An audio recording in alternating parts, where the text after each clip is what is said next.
What's up everybody? In this video we're going to be going over Sandbox mode in Legion TD2.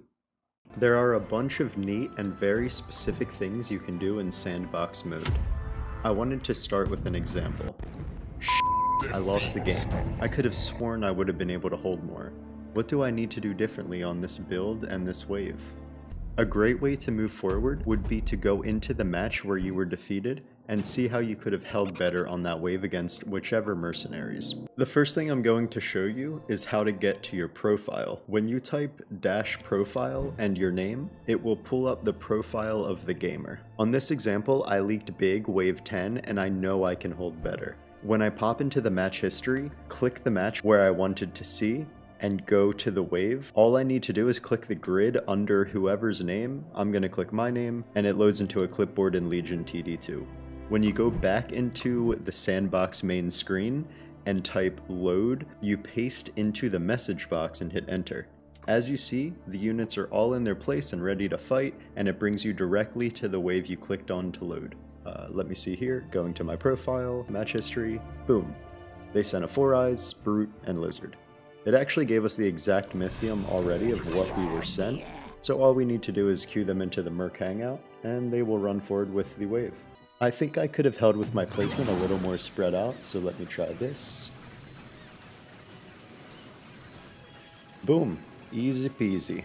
Next time I know to place my looters here with the Gatling gun or Vulcan cannon to get the most out of the DPS. Moving forward in Sandbox, we can pick literally any builder and any Legion spell, any amount of gold or Mythium, have all units start with 10% health or 10% mana instead of 100, etc.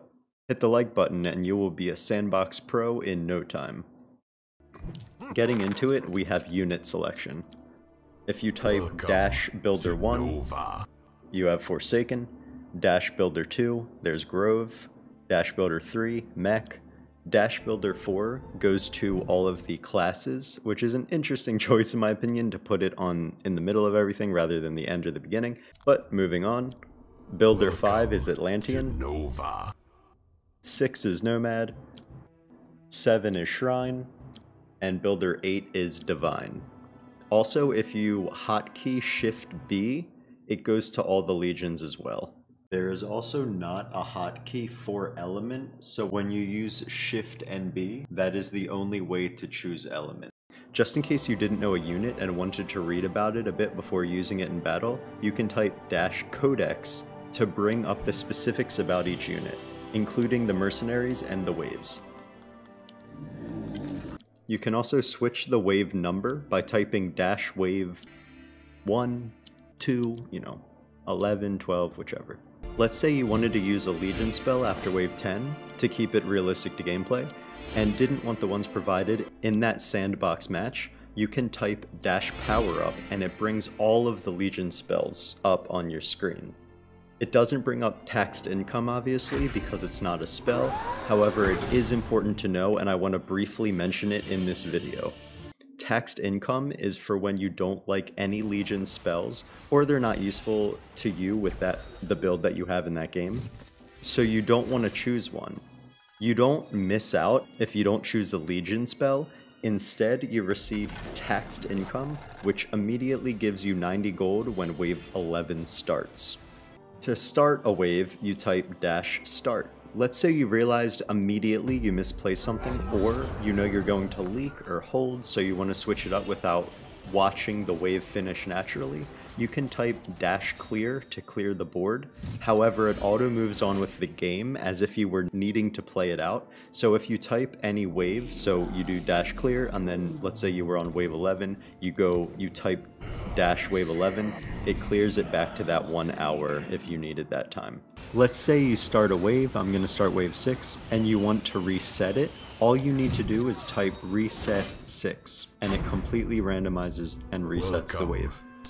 If at any point you needed a specific amount of gold or Mythium, or just a ton, you can type -gold and the amount, or -Mythium and the amount. Let's say it was 4, or 1,000, or 10,000. Another fun way to get pretty much unlimited gold and Mythium is by typing -greed is good, and it gives you 10,000 gold and Mythium. A couple extras you can mess around with are generating and decreasing health and mana. For example, if you select a specific unit and type -smite 40 or 50, 100, it puts the health at that percentage that you typed after smite, and the same thing goes for mana. If you type -mana and the amount that you wanted to start with, it would also buff or decrease the mana. If your king ever gets hit in Sandbox and your ego is hurt, you can also type -heal 100 and it will heal your king to that percentage. Or, you know, -heal 1, however you wanted to see that. Let's say you wanted to see how much a king can hold with certain power-ups. You can always, you know, heal it to 70%, heal it to 60, however you wanted to do that. The game is strange sometimes with leaving. It shows you need to reconnect to a match if you quit Sandbox, meaning you reconnect to that Sandbox game.